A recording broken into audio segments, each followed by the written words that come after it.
From Lagos, the nation's commercial capital, this is the news at 10, live from Channels Television. Reporting tonight, Amarachi Ubani.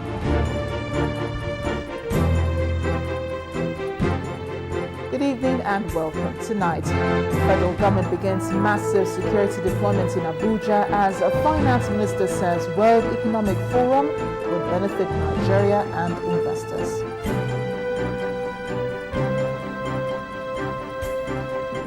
Federal High Court summons House of Representatives to explain injunction on Petroleum Minister's private jet probe.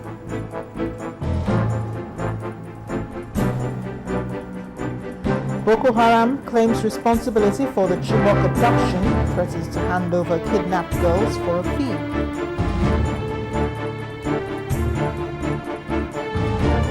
And 22 migrants have lost their lives after their boats capsized in the Aegean Sea.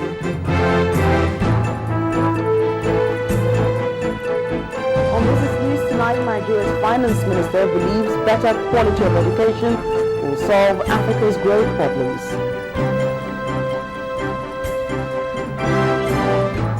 And tonight on Sports News, as the waiting game continues over Super Eagles provisional squad, Coach Stephen Keshi insists there is no clash of interest with the football authorities. Protests spread across the country for rescue of Chibok schoolgirls as ASU leadership condemn abduction by Boko Haram.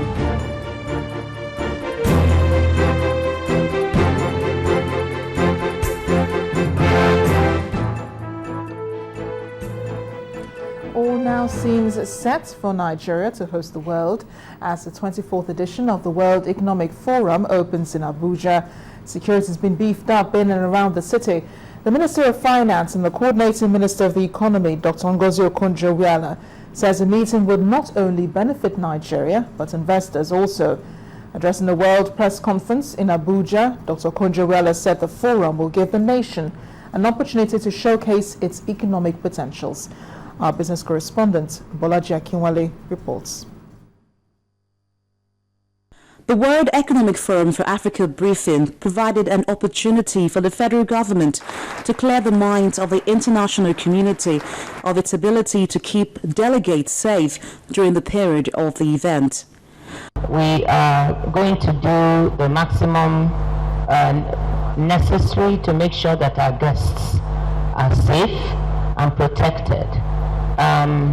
Whilst the president also announced that Abuja that civil servants and other working people will be asked to stay home starting from Wednesday, Thursday, and Friday. Those are the main days of the meeting, mainly due to traffic, to avoid incessant traffic problems, since we have so many visiting dignitaries.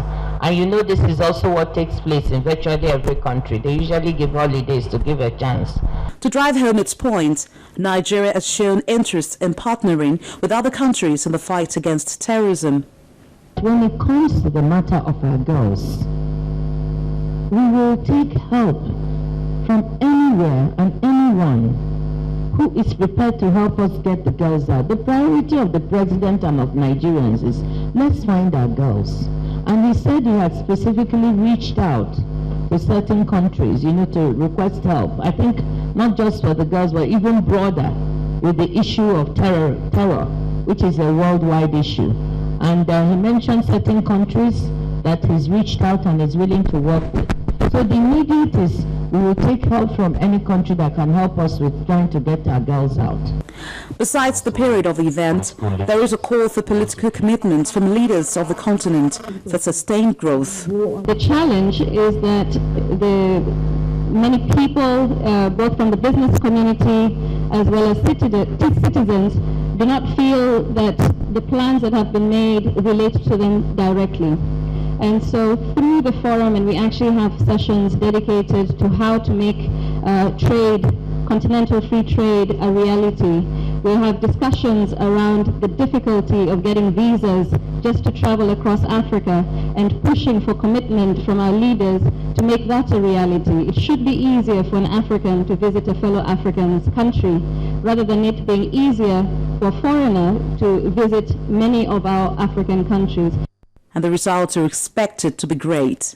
We hope that the global community can articulate a consensus on the strategies for mitigating the poor quality growth that has been associated with most African economies. Poor quality growth. What does that mean? Yes, we have robust GDP growth rates, but unemployment remains high, inequality is increasing. That is what poor quality growth means. While the countdown to the opening session of the World Economic Forum for Africa, the first for Nigeria, many describe the event as a litmus test that must be passed by the government. Bolaji Akinwale for Channels Television News. Already some key delegates of the World Economic Forum have begun arriving in Abuja. Today, the Coordinating Minister of Aviation, Samuel Otom, received some delegates at the Nnamdi Azikiwe International Airport, giving the assurance that the nation is ready to host the world. Mr. Otom advised aviation workers not to panic over the Orosanye report, which recommended the merger of some parastatals under the Ministry of Aviation, saying the federal government is still studying the recommendations of the panel. No, we have not gotten there, but we have done our best. You can see that government has invested so much in aviation since the transformation program came in. And it's continuous, it's ongoing. We want to be where the rest of the world is, but we have not gotten there. But we are marching. A journey of 1,000 kilometers starts with one step. We are somewhere, and we are proud of what we have achieved, and we look forward that there's going to be a hitch-free program as far as we're concerned in the aviation industry. Our team have done a fantastic work based on the roadmap we have for the World Economic Forum.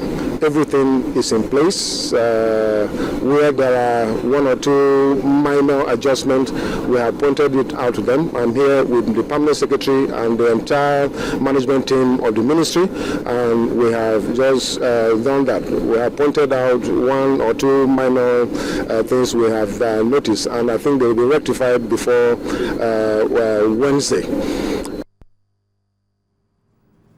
Coordinating Minister of Aviation, Mr. Michael Samuel Otom, and to ensure a peaceful hosting of the World Economic Forum, the Nigerian Police Force has begun massive deployment of policemen in and around the capital city.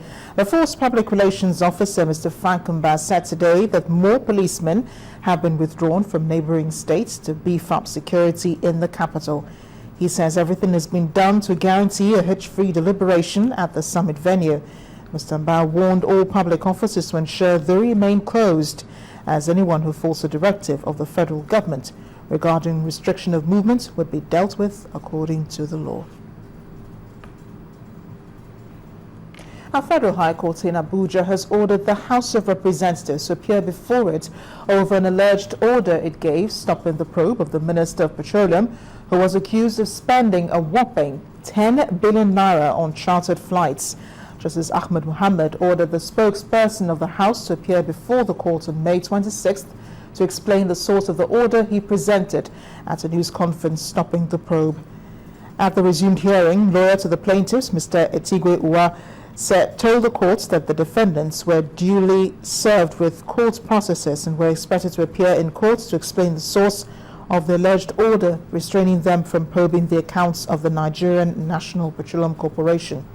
Mr. Awa told the court that the House of Representatives addressed a news conference claiming that they had received an order restraining them from investigating the finances of the corporation and the activities of the Minister of Petroleum Resources, Mrs. Diazani Alison Madrike.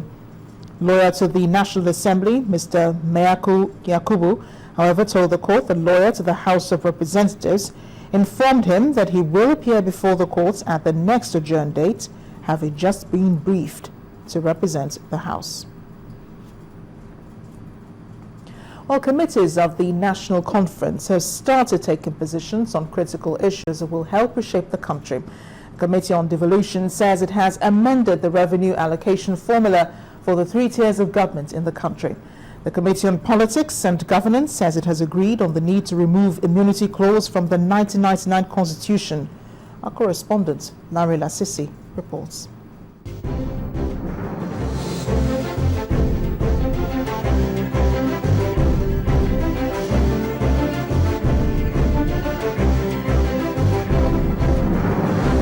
It's the start of the 3rd week for committees at the National Conference, and some of them were seen at the National Judicial Institute venue of the conference. While some of the committees decided to meet behind closed doors, others allowed journalists to observe their proceedings. Put together, synthesize what other... Some of the committee chairmen said committee work is going on well. So we are making very good progress as to the issues that have been discussed so far. They include matters of good governance, matters of the immunity clause, which we recommend should be expunged from the Constitution so that there will be accountability, there will be rule of law, there should be obedience, there should not be any recklessness by those who are in government. As we speak, the federal government has implemented either a white paper report that has merged NCA, NAMA and NIMET, and that is, to our committee, we've taken a resolution that must be stopped immediately. It must revert back to status quo. The chairman of the Committee on Devolution of Power also explained what decisions were taken on the revenue sharing formula for the 3 tiers of government. We are saying the federal government should reduce to 42.5%. The states should receive 35.0%, and the local government should get 22.5%. In other words, if you add what's due to the states to what's due to the local government, you will get a total of 57.5% as opposed to 42.5% to the federal government. One of the chairmen spoke on the duration of the conference and when the conference could end. Yeah, according to the program of the conference secretary, that everything will end by the 31st of July, I suppose. And I believe this can end by the 31st of July, and in my opinion, it can end before then. Meanwhile, news of the death of a delegate, Dr. Mohammed Jumere from Kaduna State, was announced by the conference secretariat. Dr. Jumere, who came to the conference as an elder statesman, died in the early hours of Monday in Abuja and was buried later in the day in Zaria. Lanre Lasese, Channels Television News.